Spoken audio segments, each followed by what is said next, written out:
राज्य सरकार नुआ अबकारी नीति आसंता सेप्टेम्बर 1 तारिख नुआ अबकारी नीति लागू हेब जहाँ आसंता 2025 मार्च 31 पर्यंत बदलबतर रहिब। नुआ अबकारी नीति रे स्पष्ट करा जायछि जे ग्रामांचल रे आउ नुआ मद दुकान खुलिबो नाही। चलित आर्थिक वर्ष रे नुआ विदेशी मद दुकान खुलिबनी। 3 स्टार होटल रे एवं ताठू अधिक कैटेगरी होटल को ही नुआ बार लाइसेंस मिलिबो। सेहीपरि डांस बार आउ चलिबो नाही।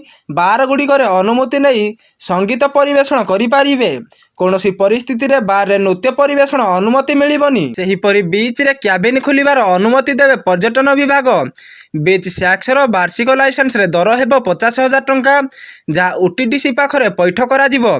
भांग ताड़ी और पुच पाई भी नियम लागू होईछि। चलित आर्थिक वर्ष रे पूर्वरु नवीकरण होइथिबा 57टी अनसप पुनः नवीकरण करा जिवो नाही।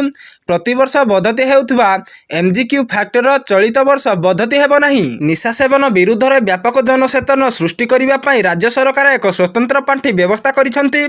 सेहीपरि बेआईन मद कारोबार को रोकिबा एवं चढ़ाऊ जोरदार करिबा पई नुआ अबकारी केन्द्र प्रतिष्ठा सह नुआ नियुक्ति कर्मचारी को तामिल एवं अधिक जान जोगाइबा पई नुआ अबकारी नीतिर व्यवस्था रहिछि। Bureau report Praveen news Odia.